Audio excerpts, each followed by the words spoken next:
part of our final product, those live cells that we were making that you have to Right. line and sequence inside of a module, those were pretty reactive. We were almost was burning down a building every couple of weeks because of those. One of our outbuildings, Wow. because that's where they were going to take them to deconstruct them. And then if they do catch fire, you have to grab this burning battery and try to get it into water. Basically, we all got forklift certified, grab the whole entire pallet on a forklift, get it out of the building. So the as plan fast was as you can. the best plan we have right now is to move a flaming pallet out of the building and into water. That's what we got right now. Hey, it's better outside than inside. And welcome everybody to another amazing day right here on the Andrew Cooperrider Show. I'm being joined today. A whistleblower over at the Ford battery plant reached out to me and said, I want to tell you what's going on over there. Concerns about safety, concerns about just buildings catching fire, concerns about the plan of how they even put out fire. Truly a shocking interview and exposing interviews. We hear what's going on, what was the safety plans, because what's key to understand about this site, the Ford battery plant out at Blue Oval, is that this was put upon the taxpayers, the state of Kentucky giving them hundreds of millions of dollars, the federal government giving them billions of dollars to build this site, all the buildings out there completely paid for by taxpayer funds, essentially. And there was never any discussion about this manufacturing. What were they going to manufacture? The citizens didn't get to weigh in on it. Turns out, of course, we find out it was a battery plant.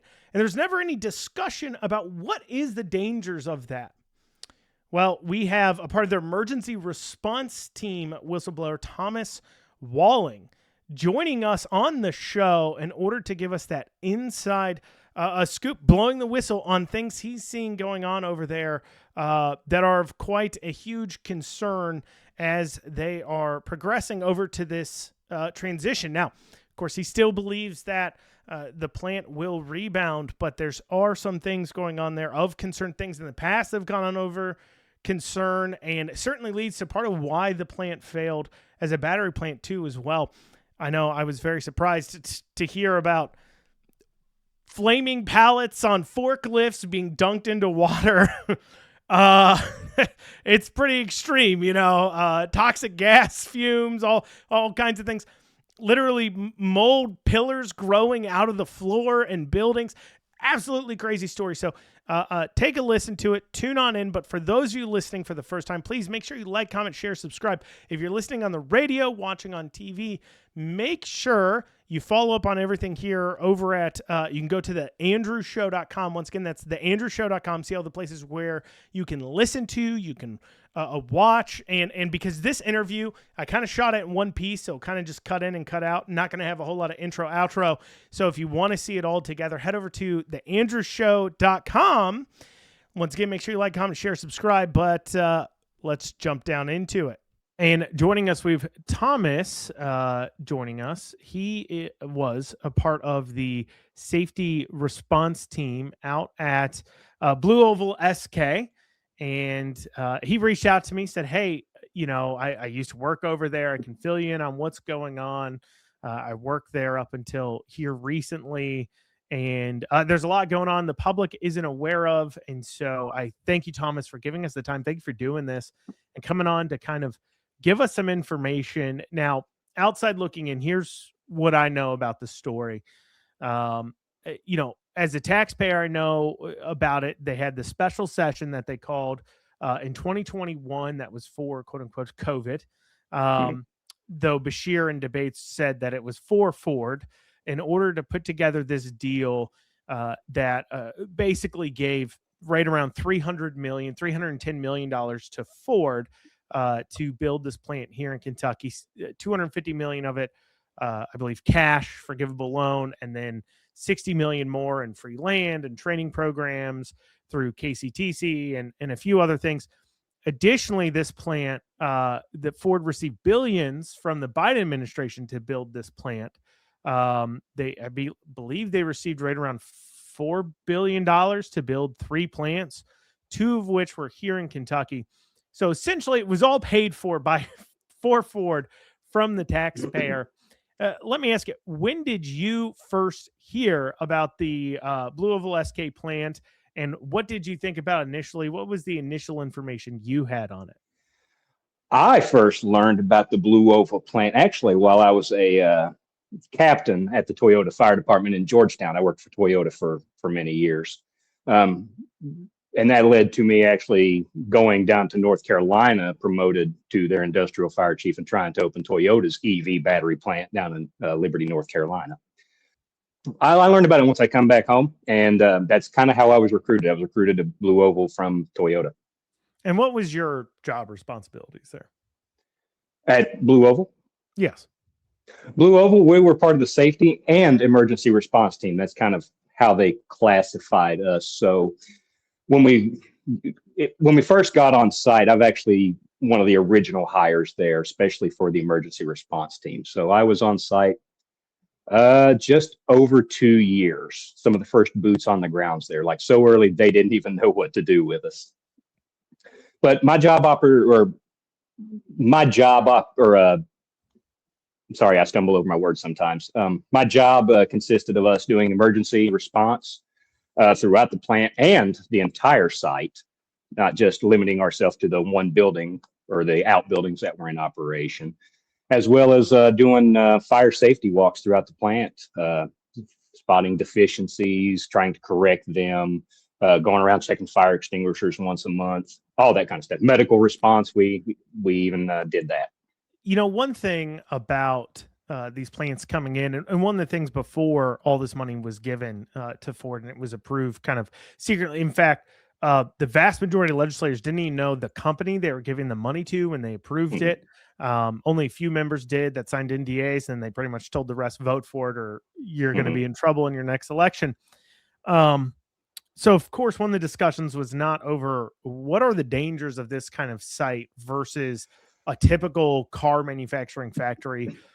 Is there extra dangers to be concerned about? Obviously, we hear a lot about fire with the materials used in batteries.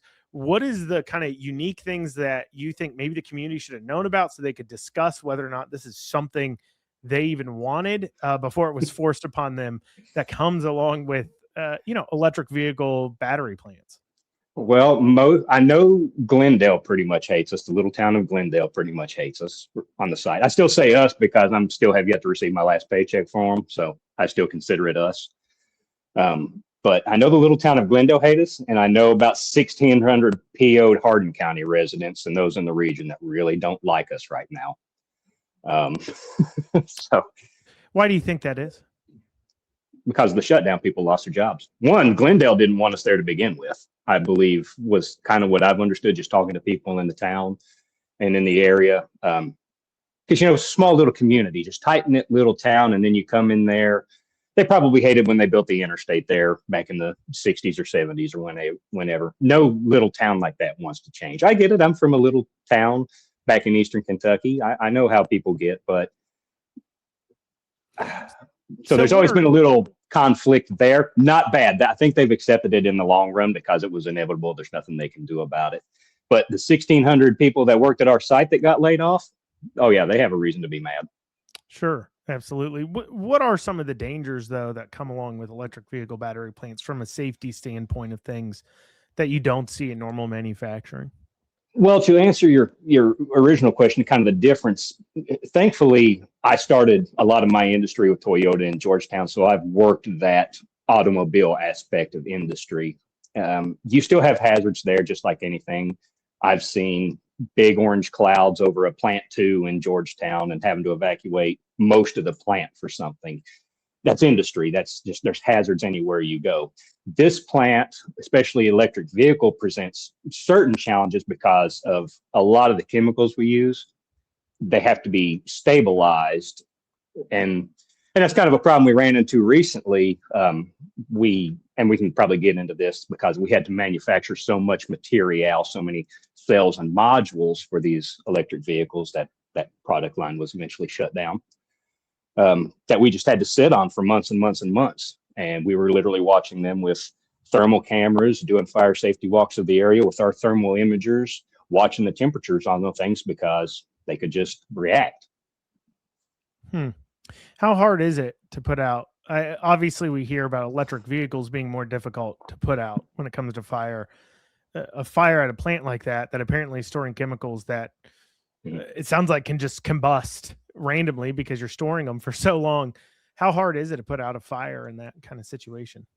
That is a challenge the entire fire service is facing right now. That's not just us problem. That's an entire fire service problems. How do we deal with these things? Because everything's got a battery in it anymore, not just electric vehicles, you know. Sure. Mild hybrids, a thing most Yeah, cars have now these days. even your cell phone has a battery in it. You keep that in your pocket most of the time. It can happen to your cell phone as well. This is a problem we face in the fire service is how to deal with this. So us being an EV, manufacturer and having to deal with some of this, we're kind of on the forefront of that. And basically the best way we found for our plant is to just get it out of the building and then hopefully get it dunked in water. We had dunk tanks. We had dunk tanks literally set up to where we could just drop a whole pallet of cells or modules into and just let it fizz. So you have, correct me if I'm wrong. So you've got chemicals being stored that can just spontaneously combust that you got to stay on top of. Not so much the chemicals, but part of our final product, those live cells that we were making that you have to line and sequence inside of a module. Those were pretty reactive. We were almost was burning down a building every couple of weeks because of those. One of our outbuildings. Wow. Because that's where they were going to take them to deconstruct them. And then if they do catch fire, you have to grab this burning battery and try to get it into water. Basically, we all got forklift certified, grab the whole entire pallet on a forklift, get it out of the building. So the as fast as you can. The best plan we have right now is to move a flaming pallet out of the building and into water. That's what we got right now. Hey, it's better outside than inside. I hear you. I hear you. It's just, and into water, yeah. Which even after you dunk it in water presents special hazards because it's going to off gas a hydrofluorogen or hydrogen. Oh gosh, you're testing my hazmat knowledge now. Hydrogen fluoride gas that you don't want to be breathing in. And then you have to let that literally sit there for hours and hours and hours before you can remove it from that dunk tank of water. So if don't get me wrong, there are other methods. They're testing fire blankets and stuff like that. But I tell you what, the fire blankets that we have used, big things that you can kind of deploy over the whole pallet or over a whole car, we found that's not helping. It burned right through one of our blankets. So you've had fires there? Oh yeah. So this wasn't. We don't call them fires. We don't call them fires. Thermal events. Thermal events. You've had several thermal events out there. So let me ask you this: let's say a building of these stored catch fire, all go up, and you're talking about this gas that's put out. How far out does that gas disperse? Are we talking the entire community? Glendale might have to be evacuated. Are we talking the county? Is it pretty contained? Now you're talking big. Okay, let's say we had the cell discharge building, which is the one we kept trying to burn down every couple of weeks with their process of trying to decommission these things. Again, there's little risk to the people around from outside of the site. So little Glendale wouldn't have to worry about it. Now, don't get me wrong. If the entire building's on fire, that's just going to put a lot of smoke and crap into the air that people don't need to breathe in. Any fire is going to do that to you. Your neighbor's burning trash. You don't want to be breathing that in. So it's kind of the same deal. It's just scale. Right. The scale. Well, and it's what it's burning sounds like it can put off a different gas than just burning trash cans. But depending on wind conditions, these are the kind of things we have to take into factor when we have, even on the fire scenes, there's an accident on the side of 65 and Glendale has to roll out to it or Hardin County resources go to it. These are things that have to take into consideration, hey, if this is a chemical fire or some kind of nasty thing on fire, what way is our wind blowing? All right, tell people in that area, shelter in place, don't go outside, don't breathe it in, or hey, do we need to evacuate the area? That's just standard procedure for anybody. Now, here's another question I had. And this was circulating. I saw a lot online. I never talked about it because I couldn't per se confirm it, but maybe you can or not. So they were bringing in this equipment from overseas and then I heard there was a danger of a mold within the crates. They were basically importing a mold that was Ooh, pretty hazardous and slowed down construction. Was that going that, on? Was that accurate? I think that was a rumor, Okay. but I do know where the mold was. I don't think it was in the pallets that they were bringing in the So there equipment. was a Those mold problem. There is a mold problem on that site, but not in the way people think. Is it a hazardous mold problem? Is it something Well, that any mold's a hazard. right? But it's pretty pervasive? It's not so much in building one. The building they've got up and running, it's not a problem in there. Okay. Not a problem. Okay. Not like people think, because you have industrial hygienists that come in there and clean that place. Industrial hygienists are still in there working, cleaning that place, even though it's under construction right now, retooling. So there are some dirty parts of the building though, but people don't go to those areas. Early on in this whole thing, when it was first announced, I was calling out, hey, this is not going to work out. Outside looking in, from my side of things, it was just simple that there was too much government resources being deployed in order to make electric vehicles viable. That if those government resources they're basically trying to manufacture a market that didn't currently exist. And obviously, you can't do that forever. And I personally think we were several decades away from having both the infrastructure in place, the ability to charge, all these things in place where these products would become a mass product. That was just outside looking in. That's what I saw that led me to the conclusion this wasn't going to work out. You're working there on the inside. Was there any indication early on that you saw that kind of indicated to you, I don't know how long this plant's going to last. I don't know what's going to happen out here. Were people pretty confident it was going to do well? About the time the union started wanting to come in there, about the time we started production in August of last year, is when I started getting nervous. Not for the union. I voted no for the union for separate reasons, but the people, our plant managers and a lot of our leaders started promoting all this. Hey, this is our house and all this, and started giving out free merch and challenge coins. And then they started talking about how Trump's going to repeal the new Green Deal and the EV and everything. And that's when they started talking hush hush about how that's going to screw us. So they realized that, hey, if the government teat gets cut off, this is going to really hurt us, basically. Oh yeah, yeah, Well, I saw that with the plant managers. I saw that with our leadership, and again, the infrastructure is just not there for EV right now. Is it inevitable? Probably. I kind of like hydrogen power as well, but I think the market will eventually get there. But our infrastructure is just not set up for it. Even at the little training center place that they built for our site, the little college through ECTCS, was it, or KCTCS? Yeah. It took them like 6 months to install those battery chargers there. They just sat there because you have to run the power. The battery plant, it took them 6 months to figure out how to install the battery chargers. Or to get at the little college, they got ours on site pretty quick, but it was a minute. Yeah. Yeah. Took them a little while there. And there's not a lot of them. Yeah. Yeah. How was, so building one got open, obviously there was some requirement for them to get the second plant going within a certain amount of time. Was it pretty clear early on that second plant wasn't going to be built or finalized anytime soon? Did you see construction slow down a lot out there? Construction came to a complete halt out of building 2. They determined that. No, that was early on. Oh, early on. Is this before Trump was elected? This was before we even opened up for production. They paused building 2.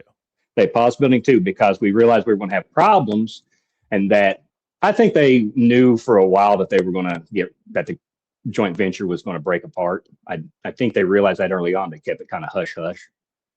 Why do you think they realized that early on? What do you think the issues were that led to it?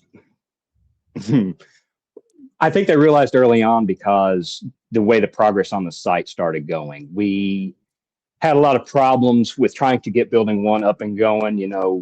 A lot of this was unproven equipment, again, that they were bringing from overseas, that literally the Koreans brought over with them. So it was all new processes and machinery that had to be tested. And we continually had leaks and problems with the machine, and production was always getting set back and back and back. Of course, we had a few incidences that we as the ERT team had to go in and take care of during that during that time.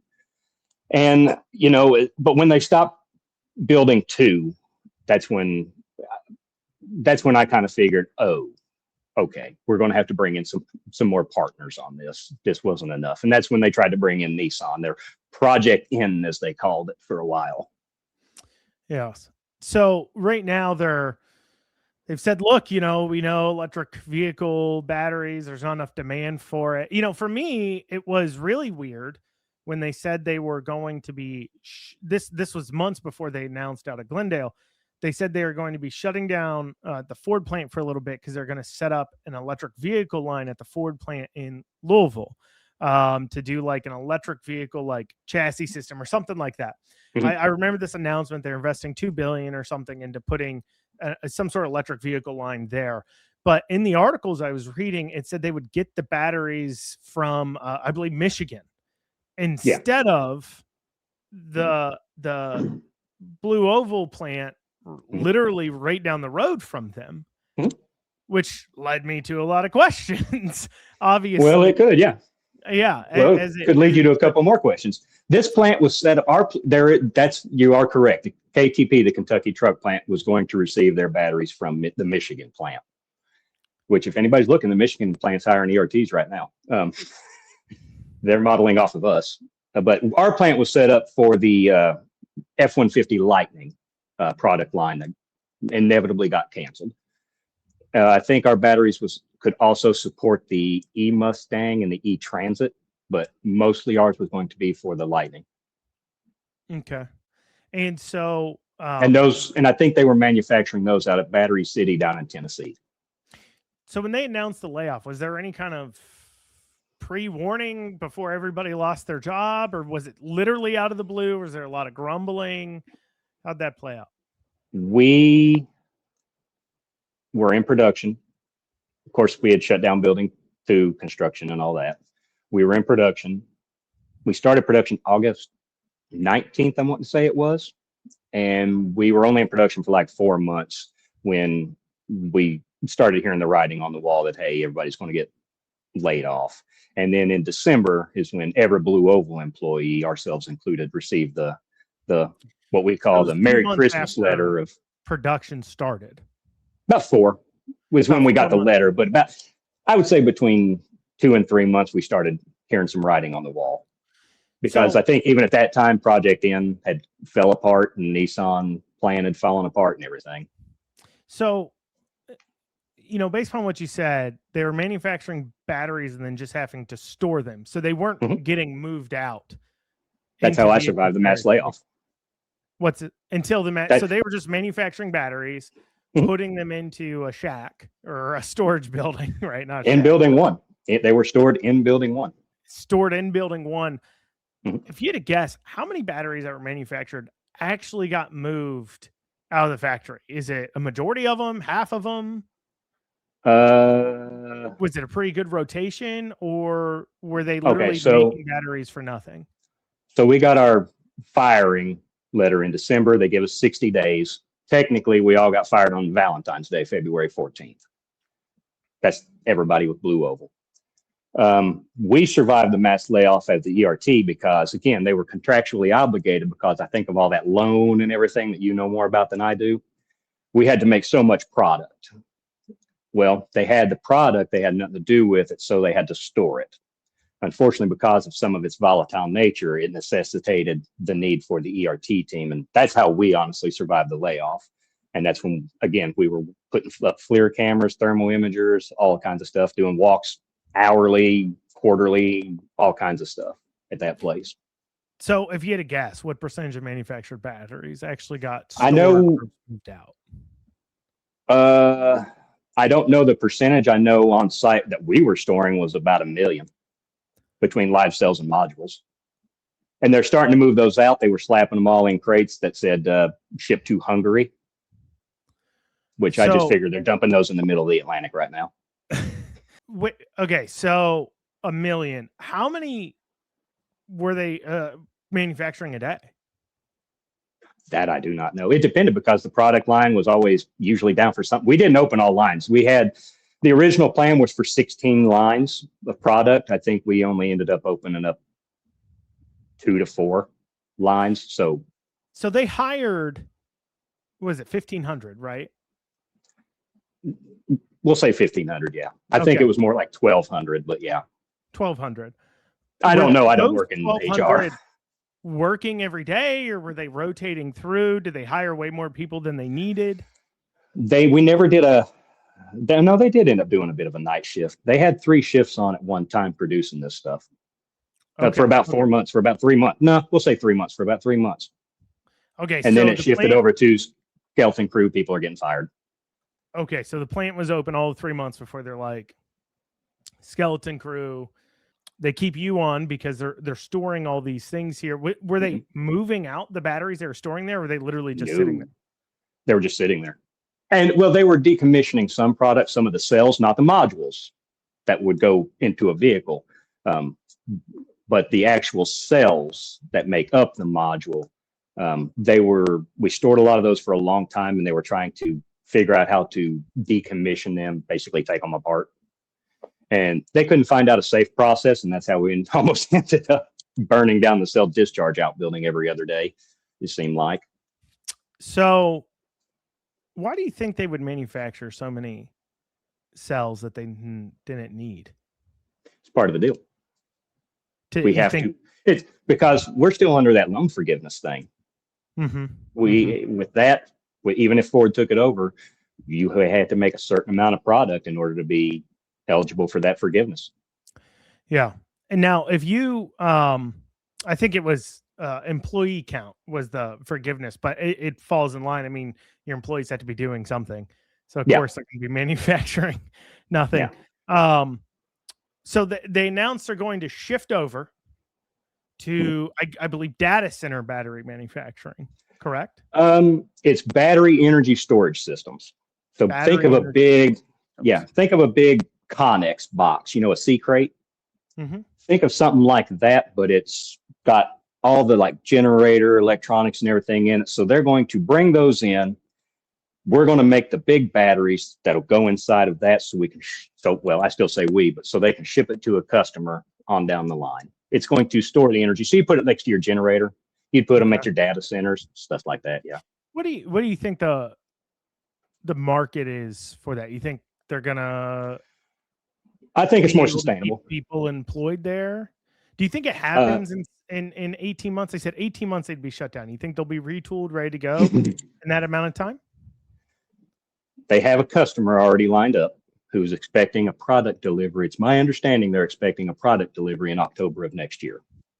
Okay. So they've really ramped up in the last several weeks of bringing the contractors on site to redo that place. I know they've been ripping up concrete like crazy and all kinds of stuff because they have to redo some of the floors in the area because of the bigger, heavier machinery or process equipment that they have to bring in there. Do you think any of this has to do, you hit upon it earlier about the union thing, and for the listeners that don't understand, and I can explain this real quick for them, the big electric vehicle, manufacturers that everybody thinks of is people like Tesla, and obviously Toyota's had some success there too as well. The big thing, the difference between Tesla and Toyota is they make, Tesla's making a 20% gross on the manufactured vehicle. It coming down the line 20%ish, 25%ish gross. Meanwhile, Ford on traditional combustion engine vehicles in a union controlled plant are seeing more like 5%. And the concern for Ford and anybody trying to get into the electric vehicle plan is if you bring on the unions, that added expense means you can no longer compete with people like Tesla. And as such, and what Tesla can afford to do is chop 15% off their price and just price you out of the market just like that. Nobody wants to buy what you're selling anyways, because it's so much more expensive than everything else. And do you think any of the shutdown and transition is being pushed forward by the fear of seeing the union coming into that plant? Because, if you shift over to data center or power generation systems, whatever you're talking about, you don't have to worry about the UAW coming in because you're not doing anything with automobiles anymore. Do you think that has anything Yeah. to do with it?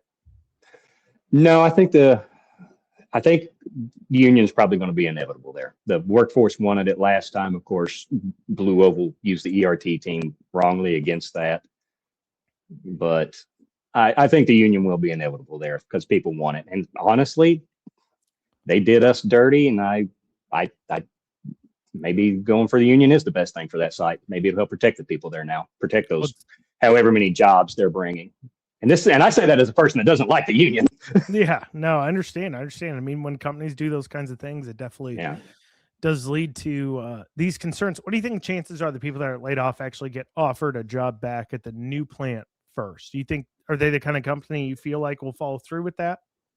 They are. The rumor has it is that anybody who worked there before with Blue Oval would always get the first option. How true is that? I couldn't tell you. I don't know, because Ford seems to be coming in and taking over. They're slapping it down, saying we're in charge now. They seem to be getting rid of some good people for no good reason. And so I don't know. I hope they will. I sincerely hope they do, because all those people deserve a job there. And again, I do feel the site will bounce back. The plant will take off and be okay, I believe. Yeah, it will be interesting. I mean, as you talked about some of the environmental concerns, though, it would have been, I think, nice for the community there to have had that discussion before. It would, yeah. Well, again, Glendale never wanted us there. I don't think a lot of Hardin County wanted us there. Is there any concern about toxic runoff? I mean, obviously you're talking about the chemicals they're using and everything else. What do they do to dispose of those chemicals? What are they doing? Obviously that creates byproducts and all kinds of other things. How do you dispose of that stuff? A lot of the product we had on site is no longer on site because they'll have to change out the chemical layout. The batteries we made were known as NCM batteries, nickel, cobalt, manganese batteries. So it's kind of an older technology. So now that they're coming in, they're going to make, I think they're going to make these. It'll be LFP batteries, lithium iron phosphate batteries, which is a newer technology, better, more safer and more stable chemicals and things of that nature that they'll be running in their system. So how do they dispose of them, the chemicals? But to dispose of it, they have a hazmat laydown yard there. So a lot of stuff we had to dispose of was carted off site. Obviously it has to follow environmental regulations and things of that nature, hazmat laws. So drumming it up, labeling it and all that things and getting it off site. I think the maximum for like some of the chemicals was it was allowed to be on site for 90 days in that condition before it had to be off site. But yeah, it was all carried out accordingly. And now their storage, there was a little runoff and everything, but there's secondary containments and drainage systems that catches all that. Okay.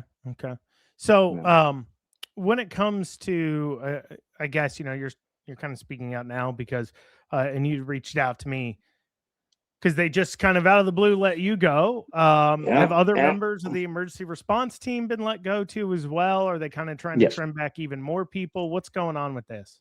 I know that this did not come down from my bosses that I interact with on a daily basis. It's come down from Ford Physical Security, I was fired by.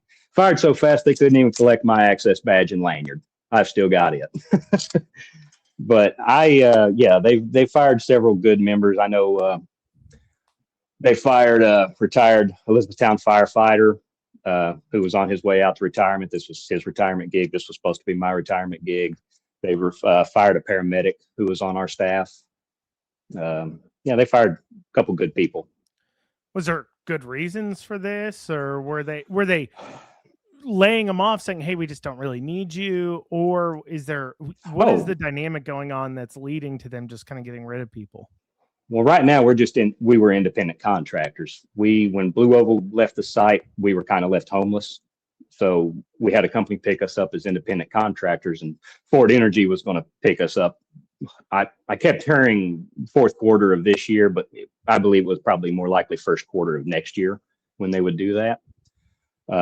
So literally when I got my phone call, I was driving down the road going to a meeting, and it was my bosses at this contractor company that said, hey, Ford Energy called and said your services are no longer required and your contract's terminated. And when I asked why, they couldn't give me a reason. I made a few phone calls. I know some friends in low places that got me the reason why, but and got you the reason why, but they couldn't tell you right away. Interesting. Well, kind of as we're wrapping up here, what do you think? I mean, if you have to talk to the Kentuckians listening to this, obviously it's their tax dollars at play, good and bad. What are the things they should be looking out for? What are the things you want them to know? What are the possible upside? Just what do you want to get across to them? I want to know, for the people of Kentucky, I want them to know that the site will bounce back. It was a hard time. I know a lot of people are mad at the site. I'm kind of mad about it myself as a taxpayer, speaking as a taxpayer in the area, because I had to pay Hardin County taxes as well on my paycheck. The site will bounce back. It's just going to take a little time. Now, as far as who's gotten any money off this deal or kickbacks off this deal, well, you can do a FOIA request on that. And I highly encourage people to do that. Do you think Bashir should have renegotiated their $250 million forgiveness loan or kept them to the original timeline? They forgave it and extended it. So now I believe they have until 2028 is what they've extended it to. Do you think they should have done it? Well, that I don't know. I don't get into that high a level of things. I just find it funny that, a lot of people that let that plant fail are still in charge there. Why do you think the Michigan plant is still in and then this plant isn't? Michigan plant's still manufacturing batteries, but this plant here isn't. They were set up for a separate reason. They're going to work more with KT or Kentucky Truck Plant. So they were working on a different product line, I believe. Yeah. Once again, it's interesting that the Kentucky. Oh, it's interesting. Instead of keeping it there in Kentucky, that, I would love to know the answers, because we were twinned with the Tennessee plant that they ended up, I think, giving away to Blue Oval. Just saying, here, have this. That's yours now. We want nothing to do with it. Or SK or whoever. Yeah, I don't think that's anything to do with Ford. What's going on currently at the site? What's going on currently? So they're currently retooling and redoing a lot of the buildings, or at least building one. They finally built us a fire station, so our emergency equipment stored in a building now. Like I said, they're ripping up floors. They're ripping up a lot of concrete because of the bigger, heavier process machinery that they're bringing in. So all that old process machinery that the Koreans brought over, they yanked it out, and it's sitting in a scrap pile, getting ready to go to scrap. So that's your taxpayer dollars too. I hope everybody understands that. Bringing in the new machinery with the reinforced floor. They're going to redo a lot of the layout of the building, I feel. So Kentucky 2 is still just a shell of a building. That's the way it's been from the start, basically. I literally watched them put up the last walls on that thing. It's got I've heard all of conversation about making that a data center. Have you heard that? I don't think that's a thing. Okay. There's a lot of rumor. The big rumor was that at one time they were going to move the Kentucky truck plant down there. I don't think that's going to, I don't think so. I think that they'll end up making a battery on that site. That building's laid out for making batteries. They could, but I don't know why they would. But it's full of mold. That's the one that I'm like, that's where the mold's at. You know how when you go to like Mammoth Cave or anything and you're walking through and you see like stalactites and stalagmites, you know what I'm saying? Yeah. Well, I've seen literal stalagmites standing up in that building of just mold and nasty growing in building 2 from where it's just been left rot for 2 years now. No concrete floors in there. It's all dirt. I mean, the taxpayers built that building to the tune of, $1 billion. And it's just rotting there with you go anywhere near that. You go anywhere near that building and you're like, oh yeah. Spikes of mold coming up from the ground. Yeah, all the HVAC equipment and air handling units are already stored in there. We're just ready to be put in and people to come in there and start working, and everything just went to a halt. Yep. And so in the wintertime, they pump it full of warm air. In the summer, people leave, well, even in the winter, they leave doors open. There was usually a constant fog or a little haze in that building. And I always made the joke, you could probably grow some good mushrooms in there. That's how nasty it is in that building. Wow. Is there any, so for you guys on the emergency response team, was there anything over there that you had special concerns about that you all had to have a safety plan for? Everything has a safety plan. All of our emergency response was supposed to have a safety plan. Mind you, a lot of our SOPs, don't even get me started on that. We were doing a lot of things in a gray area and still kind of are as an ERT team. What But do you mean yeah, by everything. gray? Like, Oh, well, like how you're going to respond to something, or more like we're not even sure if this plan would work? Not so much that, was one, we are just, our SOPs were out of place. They never really got fully implemented. I feel like those are lacking for the ERT team. They took safety out of our job title, so we're not so much concerned about like going around spotting safety deficiencies or anything like that anymore. They have their own safety on site. Why do you think they did that? Because Ford doesn't even really understand what an ERT does. I mean, we're kind of a luxury to have an ERT team to our level on site that's able to do that level of response and take care of things versus just your normal line member who knows CPR and first aid and how to grab a fire extinguisher. Gotcha. Us will deploy hose lines. We got fire trucks, but our SOPs are a little lacking right now. We're in a gray zone because of our liability and workers' comp insurance. We have to pick that up on ourselves personally, and it's kind of expensive for a lot of people. I'm thinking upwards of $2,000 a month just for our liability insurance. You're paying for your own workers' comp? Yeah. But you're a contractor with them, correct? Yeah, we're independent contractors. But now Blue Oval and all that company. Yeah. So we have to personally pay workers' comp. No. So we have to personally pay our liability insurance. Some people are paying exorbitant amounts, and some of us just flat out lied on it. So we only got to pay $80 a month. And they didn't require a copy of that workers' comp insurance. They didn't require like a copy of the workers' comp insurance. Or anything? Yeah, we had to send it into our company so they knew we had workers' comp insurance. And you guys had to pay for that personally, huh? Yeah, we're still doing that. I actually just got mine canceled. I had to call them and get it canceled. That is surprising because you have like set shifts, don't you? Yeah, there are 4 different shifts. They're A, B, C, and D shift, and each shift works 12-hour rotation. Who schedules you? We just kind of set a schedule at the start when we first went to the shift work, and it's just been in place ever since. It's interesting. Yeah, that's interesting just because based upon what we were doing a lot of things, like even our medical response we were doing on site. I had some concerns with that because we were transporting people without medical direction. What do you have to have a doctor?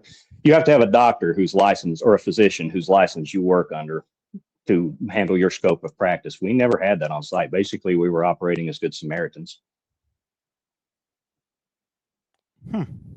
They got an ambulance on site. I don't know if K-Beams knows about that or not, or has inspected that. K-Beams being the Kentucky Board of Emergency Medical Services. Yeah. So yeah, I know it does sound like a gray area of operation out there. It's a gray area. I mean, right now people are afraid to do anything. The standing order is if something happens there, God forbid a thermal event, start calling the supervisors because they're the ones that actually work for Ford. Let them come in and deal with it. But they're not trained like you all. No, they're trained. Yeah, they're trained. Yeah, they're trained. But the closest one's 2 minutes away. The other closest one's probably 15, 20 minutes away. Meanwhile, the building's on fire. Yeah, that's shocking there. Well, Thomas, thank you so much for joining us, informing citizens on what's going on out there when it comes to their tax dollars. I appreciate it. Hey, they have a right to know, myself being a taxpayer as well. Andrew, I want to say thank you for having me on and let me speak my piece about the place. I can still do a lot more talking about it and Toyota and a lot of other things. But again, I want to thank you for having me on. And I want to put a caveat out there, if I might, real quick. Sure. I hope, because I've spoke out about this, I'm sure Ford's going to send me a cease and desist. But Yeah, I don't want any repercussions to come down on the ERT team or anything on this, or anybody that works there still. It's a good site. It's going to bounce back, and the ERT team there is trying to do the right thing. Well, Thomas, I know I appreciate you coming on and obviously taking the risk. Um, thank you so much. Hey, Andrew, appreciate you, brother. Thank you so much, and God bless you, sir.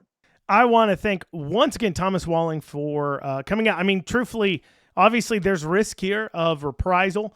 There's risk of going after. But when he reached out to me, he said, "Look, you know, there's a lot of weird things going on over there. There are a lot of things of concern that I think the public deserves to know." And so he reached out, and I said, "Yeah, come on in. Let's learn some things." Obviously, I'm just the outsider looking in. I look at the financials and taxpayer dollars going into it. But on the inside, looking at how it works, this is something of interest to all taxpayers, not just here in Kentucky, but across the nation, as once again, hundreds of millions out of Kentucky's taxpayer coffers, billions of dollars out of the federal government went into these buildings, went into this site. And yeah, you should know how your money's being spent.